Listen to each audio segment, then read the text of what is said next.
Good afternoon, Miss CJ.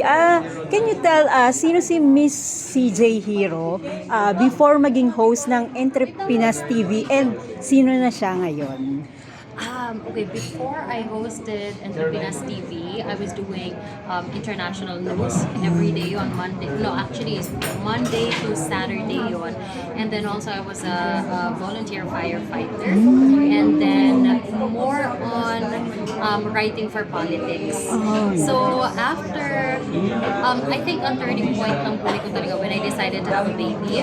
Kasi sperm donor baby siya. So sabi ko, parang gusto ko na yung role na maging mom. And so, I prepared everything emotionally, mentally, hinanda ko talaga.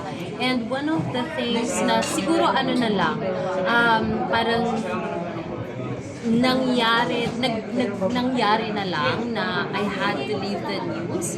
And akala ko medyo nag-hesitate ako to leave the news. Pero nung umalis ako sa news, kasi syempre walang sasalo ng work and I was 6 months pregnant na. Sabi ko, wait lang, parang na-feel ko na I think nagawa ko na yung kailangan kong i-contribute sa industry.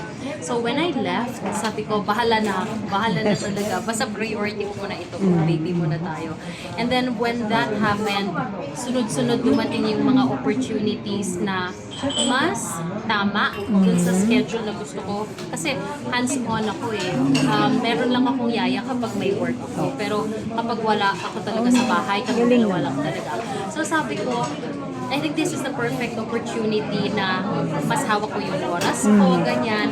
And dahil din sa show na ito, nag-iba na parang I don't think I can do yung work na everyday kasi masyadong mabilis. 1 year, no? In 1 year, sobrang sanggol. And then ngayon, naglalakad na, ulit na kumakain na on her own, nagkaka-personality na siya. Sabi ko, I don't think I see myself doing an everyday job again na kailangan 5 to na hindi mo hawak yung, 7 to 5 ka, yung hindi mo hawak yung oras mo.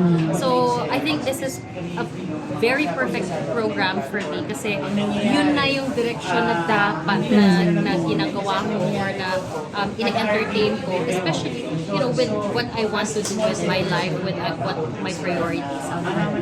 Yes. And next question, how excited are you for the fourth season of Entrepinas TV? Sobrang excited ako for season 4 of Entrepinas TV kasi yung season 3 parang nagpapakiramdaman pa kami syempre ng production, and then the more na what I love about them also kasi open sila talaga for discussions na parang ako syempre I know people also na parang ay gusto ni ganito, gusto ni ganyan, ay may nakita ko na interesting, so parang every business na makita ko parang ay baka pwede natin silang i-feature. So naipasok mo rin yung creativity mo, yung sarili mo. Na parang rin sila, open din sila for discussions like that. And kaya parang mas nagiging part ako ng family na baby yung show.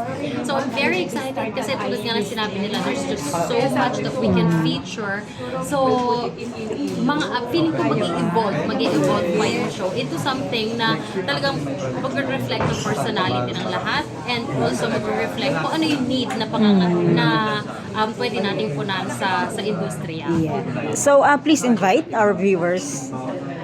Hello po sa inyong lahat. Again, this is CJ Hero of Entrepinas TV. Panoorin po ninyo ang aming programa every Sunday at 9 a.m. sa PTV4. Sabay-sabay tayo kumasenso sa buhay at negosyo. Yeah, thank you so much.